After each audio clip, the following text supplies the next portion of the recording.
I've had a bit of a break, a couple of months off from the loft. I just didn't have the motivation, so I didn't come up. I think I'm very much of the mindset that I'm not going to force myself to come up. I know there'll come a point. I've had a few months off before, and there'll come a point when I kind of fancy coming up and doing stuff. So I think I've probably got to that point again, and I didn't want to force that. I think it was good timing for a break. I'd done a lot. I'd kind of been non-stop at it since January this year, really, and got a huge amount done. All of the electronics, fixed the electronics, got the all the block detection in, and then started on the track up here. Got the woodwork in, or at least kind of cut for the upper deck, and it seemed like a good place to stop, really. But I'm now back up and ready to go again. Just looking at some of the mess that I left it in over here. I think the main reason why I haven't had much motivation, I haven't fancied coming up here, was kind of the thought of everything I need to do was overwhelming. I'd start working on track, say, and then realised I was laying track on baseboards over there that weren't actually fastened down and precisely placed yet. So I thought, right, I need to go right at the beginning. I need to get the legs all measured and cut, and enough legs under the baseboard, and then I need to do the baseboards and the small cut bits of that, and then I need to lay the track. But when I need to lay the track, I need to make sure I solder droppers on, and when I've soldered droppers on, I need to make sure that I've soldered together all of the block detectors, because I haven't got any made. I've got them in packs. I need to solder all those together, and it's probably going to take between 10 and 20 of them around the layout for the upper decks. That's quite a lot. And so I think there was just and then of course the track work, all of the more double slips and that kind of thing. So I think it was just a little bit overwhelming, and kind of I couldn't focus on just doing something without thinking about what else needed doing. So I just didn't fancy coming up. I think as well, part of the reason I kind of lost interest was this thing really annoyed me. It wasn't the machine itself as much, the track cleaner, as this bottle of stuff that came with it. Previously, I'd always just put IPA alcohol in that machine and set it off. But I remembered I got this track cleaning fluid with it, so I thought I'd put some of that in, send it around and give it a go. And despite on the label somewhere it absolutely stating that it doesn't leave a slippy residue, it absolutely left a slippy residue everywhere. And I mean, not even the never mind the inclines, stuff like this kind of the cheaper class 43 down there couldn't even drag 6 coaches and a dummy around the lower deck without even thinking of going on to the incline. So the kind of the magnitude I realised of the task of cleaning, going round and cleaning up after the track cleaner annoyed me a bit as well. I'm slowly working my way around and getting the legs down to stand the upper deck on. And the way I'm doing it is I'm sawing them to obviously all the same height, and then once I've got it in position where I think it's going to be where it's best placed to support the board that it's going on, get a pencil, draw around it, pull it up, put a couple of screw holes in the bottom, and then actually I'm gluing them down then. The reason being, this one is accessible because it's near the edge of the board, but the ones that are further in, I can't hold them from the top at the same time as I'm screwing them in from the bottom, which means that obviously this just like flimsy wood, so it'll just spin around, it won't screw. So I'm putting all the screw holes in, I'm going around, I'm gluing them down, and when it's all fixed together, then I'll go underneath and screw them in from the bottom when they're all stable and weighted and they're not going to spin around. That's my first board fastened down then, and I'm straight on to doing the second one because the legs are already in there. Again, for drill holes, most of them are straightforward because there are marks on those boards where I needed to screw, and there's screws there as well, so I know just to screw next to them. I've put marks on these boards, and for this one block that's in the middle, I've just kind of cheated with the spirit level. I've put a couple of pencil marks on the board here, so I know if I lay the spirit level kind of across like that, I just need to drill right in front of the digital display and I'll make contact with the leg.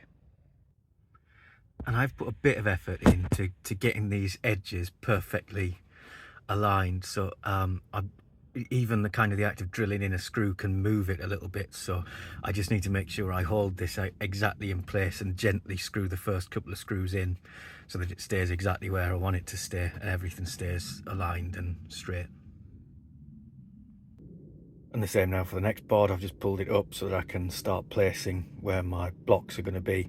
I'm kind of careful with these two because there'd probably be some kind of tunnel mouth here, so I want something there that'll support that. Similarly to what I've done over here is I just kind of feel like if I'm going to give myself, I don't know if this will ever be scenic on the lower layer, but just in case there is, I'm just leaving a little bit of an overhang there, so that if I do want to put something in, I'm not held back by these blocks that are there. So there's just a little bit of space at the front. So I guess I'll probably do something similar here as well.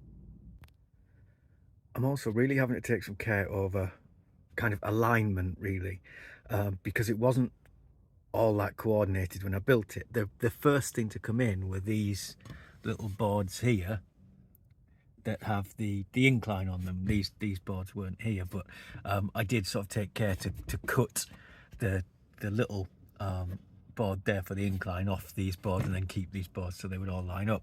But the first upper deck board that actually went down was that one, so the track comes up, the incline kind of stops there, and this board is the first board of the upper deck.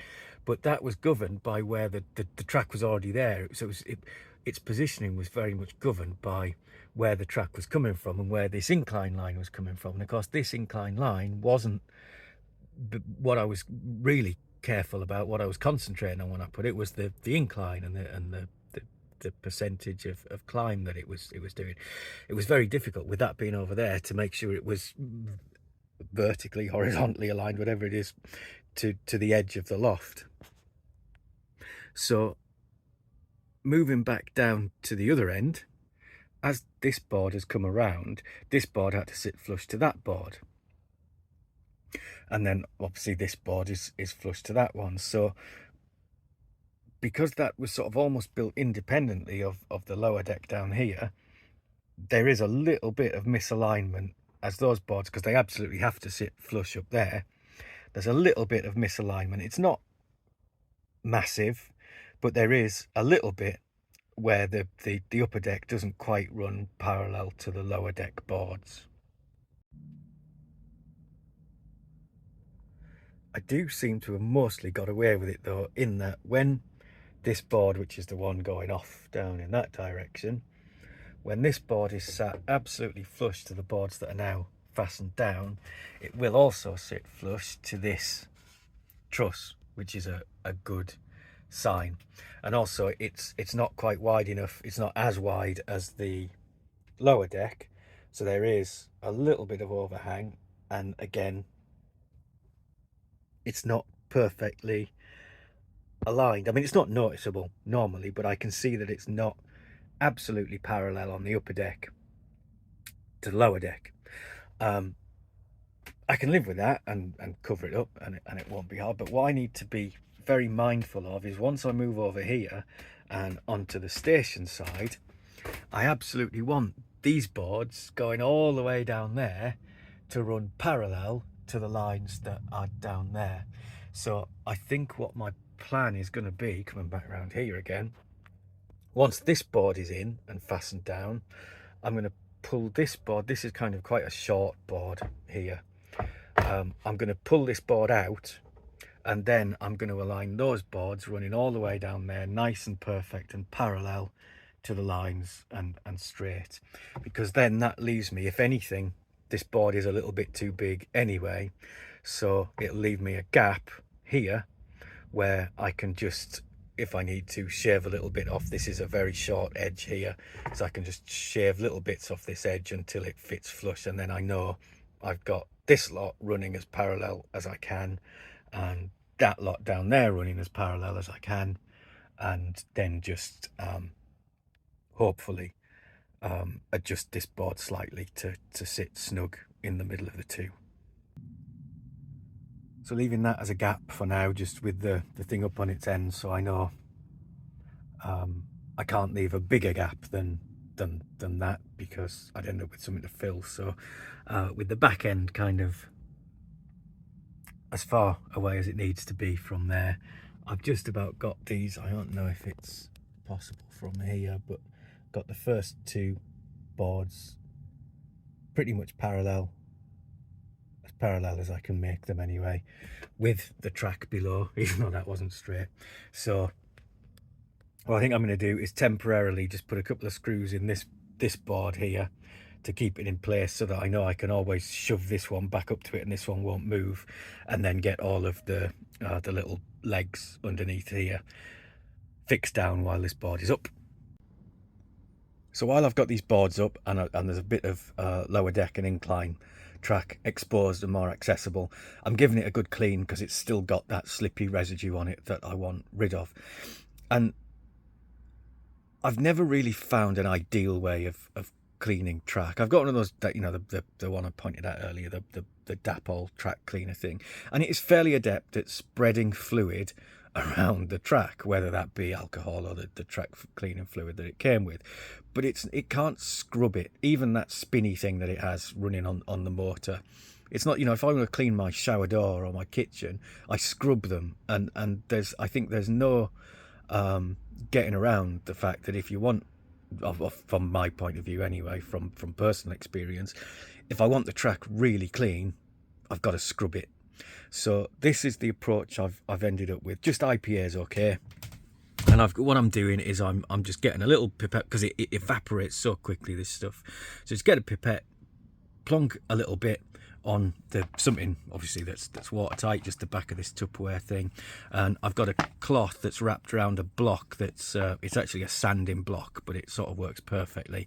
So all I'm doing is I'm wrapping the cloth, it's hard to do one-handed, but wrapping the cloth around the block. Then once the IPA is done, dip it into there and give it a proper scrub along the bit of track that's exposed.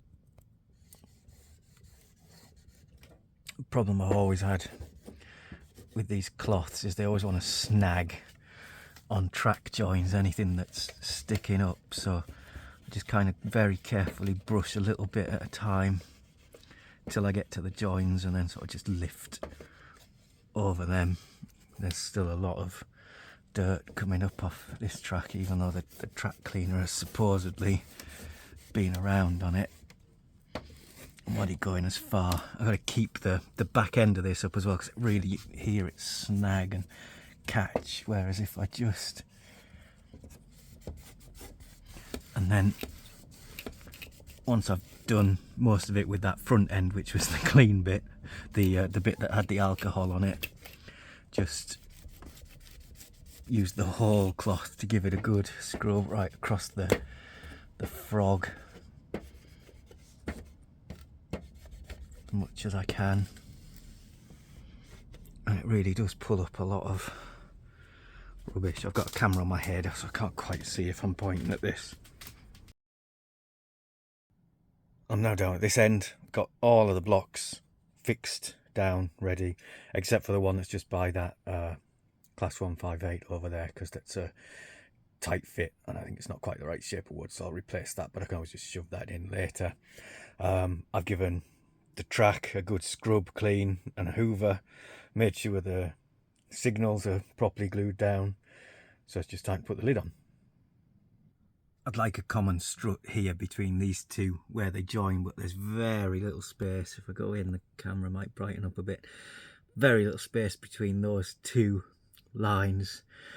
It looks like it's closer on the other side, but I don't think it is. That's just the camera angle. See if I can shove the camera in there. I think that'll be okay, but before I screw it down, I'm going to let a couple of trains run along those tracks, make sure nothing scrapes.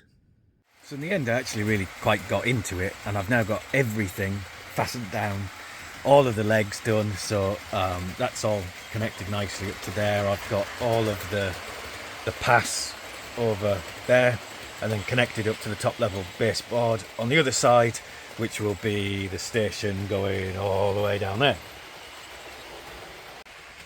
This piece here was the last bit that went in, so I'd come around from that direction, connected all there, and it was sort of stopped here, and then I'd gone way around in the other direction and it stopped with that piece over there. So this is the one that connects the two runs together, and I'm actually really pleased with it. It does look incredibly level considering it's connecting the two ends together, so all the work I did with that little template for the legs has worked out well, and it's all really nicely connected up and level. Ended up with a couple of little gaps, one here and one over here. I guess I'll need to get a bit of polyfill or something and fill those up, just so that if I end up ballasting up there, the ballast doesn't fall through the gap and start collecting on the track below. And that brings me right back to where I was a few months ago, really. I'd started measuring out this track and trying to work out how wide these curves I could make them and where to start them, where they'd end, all that kind of thing. And I realised I was doing it over baseboard that wasn't fastened down, which is what got me off on that tangent. So I'm back onto the sort of planning now for the curves, and I think actually I'm really going to have quite a bit of space. There's all this room for it to cut the corner. There'll be another line on the near side here, 3 coming down there, so I really, you know, I'm not quite sure how to do it, but I need to work out exactly what radius curve I can fit in here for the 3 lines to sort of line up, because it will be really narrow there, so I need to make sure that these 3 lines as they come around, this is the far one, so it needs to be right up towards that joist thing there and lined up with track there. Over here is the start of a station. The idea being that all this lower deck bit here will be purely scenic, like car park, that kind of thing. Probably some kind of bridge, tunnel here that imaginary traffic could emerge from, and then sort of station frontage and stuff down here. Maybe like again, going by York, because York's the one I'm familiar with. There's that very like tight U-bend car park access road in York, where the short stay car park would sort of go off down there. But I'm thinking of having, because the station is actually raised, like a station frontage where that gap is there, and sort of imaginary access to the station being on foot through the frontage there, and then some kind of lift elevator stairs hidden away, which give access to the platforms above. And as for platforms, I've had a complete change of plan again. I think I'm going really simple now. I don't need so many platforms, and the more you have, the more complexity you add, and the more points and crossovers I need to get between lines. So the general idea now is just 4 lines, 3 around the rest of the layout, but it'll have branched out to 4 by here. 2 in the middle are bypass lines without platforms, and the 2 on the end have a platform this side and this side. And then a bit further down here, this is where the kind of the station frontage would be down here. So this would be all platform, with station buildings, that kind of thing, decoration, that sort of thing, and then really big long platforms. I don't really have plans to do anything else, so I think I might as well just make huge long platforms, so that, you know, if I'm messing about trying to run a really long APT or whatever, it's got a good chance of stopping. So near side platform would just emerge from all of the station buildings here. I'll have to narrow a little bit there, but that's okay. Platforms do narrow a bit. And then a great big long one on the other side, some kind of footbridge to get over to it. But then over here, where I've kind of laid it here, still have a bay platform coming down the near side here, so that the kind of the one-way terminating train can come and stop here and then head back out again after a delay. Back over here on the new bit, this was a bit of an experiment. There was a bit of an off-cut when I got the last load of wood cut, so I thought I'd measured what the difference I thought would be between the lower deck and the upper deck, which is, I think it was about 114 mil. That's what I'd measured. I got it a little bit wrong. There's a bit of a lip there, but it was an off-cut and experiment, and I'll do better next time with a couple of extra mil on it. But it's just leaning against it now. But it's giving me a bit of an idea of something I can do down here, actually, because this can be scenic. There'll never be any trains running down here. So I've got a bit of an idea, something I might do down here, which I'll look into a bit more. And obviously up here, this is where the trains will run across towards the station. It's actually been a good few months since I've run anything up here, and you really can tell everything seems to need a run in again. The track was really dirty, all the dust that had settled on it, but trains that were working perfectly when I switched it all off, when I've come back up, like class 47 Swallow that's running around. Not that you can ever see any train that's running on the lower deck. It'll pass briefly kind of over there, but it really stuttered and really hesitant to move at all. Move a few inches, then stop, then I'd push it and it would have a little move and then stop again. So I gave its wheels a big clean, and I'm just giving it a massive, it's like everything needs a run in again. I guess everything settles, it's not moving around. So it's amazing how quickly, even after just a few months, everything needs to be run in again when you come back. Over here, just you can kind of see below the upper deck there was no room here to put a strut, which I'd really have liked to have done right on the edge of here to join the two together and keep them together. There is a strut further back where there is room, but what was happening once the two bits apply, because it all warps, had got to this point, they were sort of separate and messy, so I've just glued a little bit of off-cut ply underneath for now. It doesn't look that bad, but it just keeps everything coordinated and together. And now it's glued in. At some point when I'm applying screws the right length, I'll just put a couple of screws in the top there to keep it on.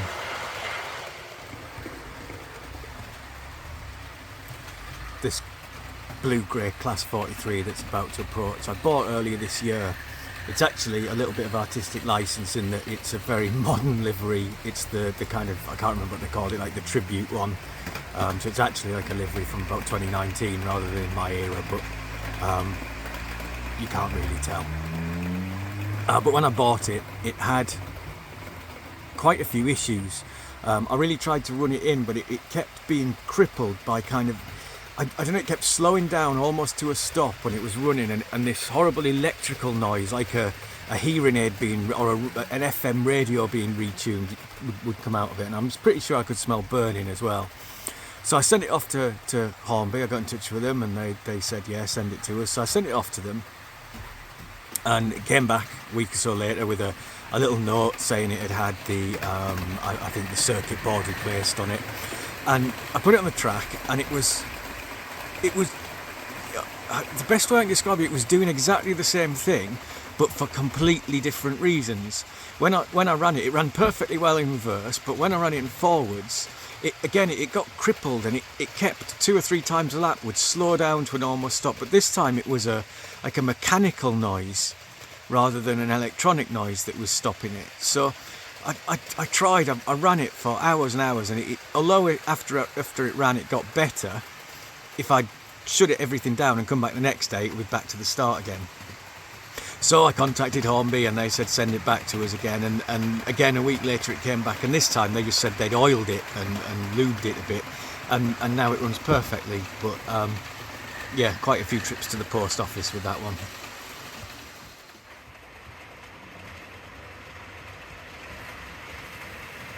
Something that struck me when I screwed in the final screw on all of this upper deck baseboard was actually in everything I've done on this model railway so far, the baseboard is actually the first thing that's actually finished, the first thing that I will never have to do on this layout any more of ever again.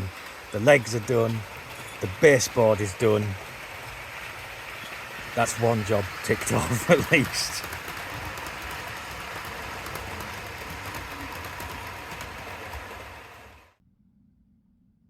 Back and refreshed then. I really kind of feel like I've got the bug back again. I've had a really good run around the loft, around the layout. Everything's clear and clean. I'm as happy as I can be that everything that's under baseboard works as well as it can, and also that I have access to it if anything needs to be fixed. So in the spirit of completion, it's definitely time now to complete the track laying job and get everything laid around the upper deck, because apart from anything, I'd love to see stuff come up that incline there and actually join onto an upper deck. It's kind of the whole point of the layout, I guess. It was the incline was the first thing I did. So absolutely on with track laying. I'm gonna really try to do it to a much higher quality than I did the lower deck. The lower deck was always acceptably visually at least ugly, but there were reasons that I accepted for that. Like, it was all recycled track. It all came up from the other layout, and it was either that or it was leftover track that was never used on the old layout. And with hindsight now I've really looked at the Pico track, even though I didn't know I wasn't using Pico Flexi track. I kind of assumed I was, but anyway, I wasn't. But this new track is much easier to work with. So I'm really gonna do my best not only to enjoy the process of laying the track, but to do it carefully and to a high standard.